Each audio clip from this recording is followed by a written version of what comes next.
Assalamualaikum warahmatullahi wabarakatuh. Saya Niken Maharani. Saya Daphne Nasya Malik. Di sini kami akan menjelaskan materi tentang definisi turunan fungsi. Assalamualaikum warahmatullahi wabarakatuh. Di sini saya akan menjelaskan materi matematika tentang definisi turunan fungsi. Yang pertama itu ada konsep turunan fungsi. Pada kegiatan eksplorasi 2.4 bab sebelumnya, kalian telah memperoleh simpulan bahwa laju perubahan titik pada kurva sama dengan kemiringan garis lurus yang melalui titik-titik tersebut. Simpulan tersebut dapat diperumum untuk sembarang kurva fx yang dapat kalian cermati pada gambar 3.2. Nah, ini gambarnya ya. Untuk kurva yang diwarnai pink ini sebenarnya sama dengan gambar yang di sebelah kirinya. Nah, jadi untuk kurva yang diwarnai pink ini adalah grafik Y sama dengan fx. Lalu di sini ada dua titik ya, yang kita ambil titik P dan titik Q. Ini kita hubungkan dengan sebuah garis. Inilah yang kita sebut sebagai garis sekant.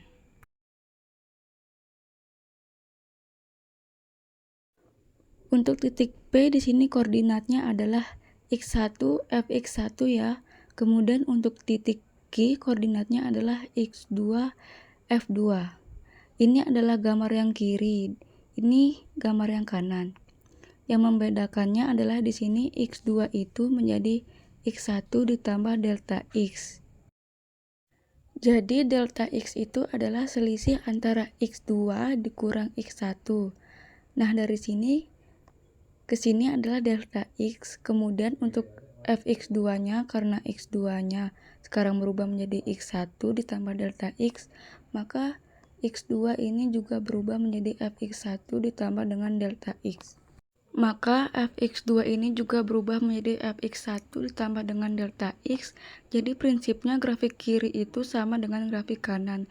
Yang membedakan adalah cara penyajiannya saja. Oke, kita lanjutkan dengan penulisan turunan fungsi. Nah, simbol turunan suatu fungsi itu berbeda-beda. Beberapa simbol penulisan turunan yang sering kita gunakan adalah sebagai berikut. Ada yang disebut sebagai notasi Newton, kemudian notasi Leibniz. Untuk notasi Newton itu yang ada aksen-aksennya. Jadi ada F aksen X atau Y aksen. Dikatakan sebagai turunan pertama dari fungsi fx. Nah, nantinya kalau ada turunan pertama pastinya ada turunan kedua, ketiga, dan seterusnya ya. Kalau turunan kedua berarti simbolnya F aksen dari X gitu. Atau kalau Y ya berarti Y aksen.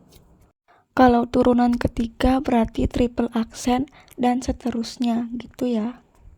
Sementara untuk notasi Leibniz bentuknya adalah dfx per dx atau dy per dx. Dikatakan turunan pertama dari fungsi fx. Kalau turunan kedua jadinya d2fx per dx kuadrat atau d2y per dx kuadrat. Ditulis aja ya. d2y per dx kuadrat. Kalau turunan ketiga ya berarti d3y per dx kuadrat 3 dan seterusnya. Oh iya, turunan itu merupakan kata lain dari diferensial. Nah, jadi diferensial itu ya turunan ya diferensial gitu ya.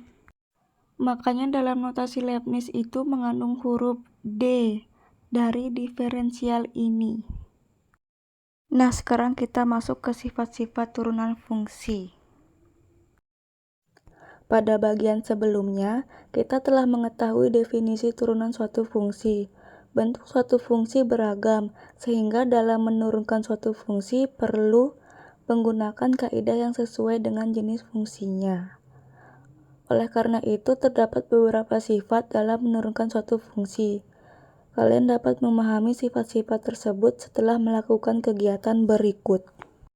Oke, baik. Sekarang kita akan masuk ke eksplorasi 3.1. Misalkan kita punya fungsi fx dan gx kontinu pada R didefinisikan oleh fx sama dengan k, berarti fx di sini merupakan fungsi konsta ya. K di sini berarti sembarang bilangan. Lalu fungsi yang kedua yaitu gx sama dengan a dikali x pangkat n. Ini berarti polinomial ya. Dengan n bilangan asli itu berarti dimulai dari 1, 2, 3, 4, 5, dan seterusnya. Maka yang pertama di sini ada f aksen x, berarti turunan dari sebuah fungsi konstan. Sesuai dengan definisi turunan. Kita punya limit delta x mendekati 0, fx ditambah delta x dikurang fx dibagi delta x. Nah, kalau fx-nya kan jelas sama dengan k lah kalau fx ditambah delta x. Nah, ini juga sama dengan k. Karena kan fungsinya itu tidak mengandung variabel x, berapapun nilai x yang kita masukkan ke dalam fungsi fx, hasilnya fx itu selalu sama dengan k. Makanya di sini ada k dikurangi k dibagi delta x. K dikurang k sama dengan 0. 0 dibagi delta x itu sama dengan 0. Jadi ini kita harus ingat ya.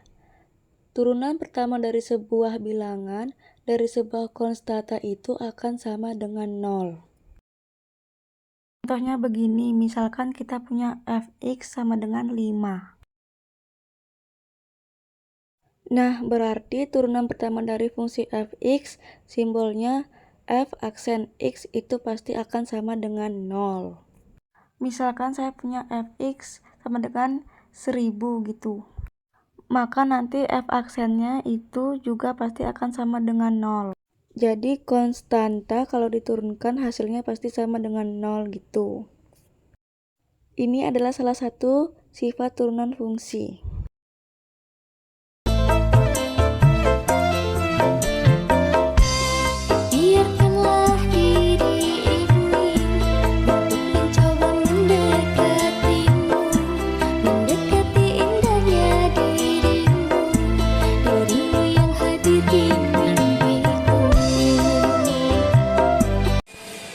Penjelasan dari kelompok kami, mohon maaf jika ada kesalahan kata. Wassalamualaikum warahmatullahi wabarakatuh.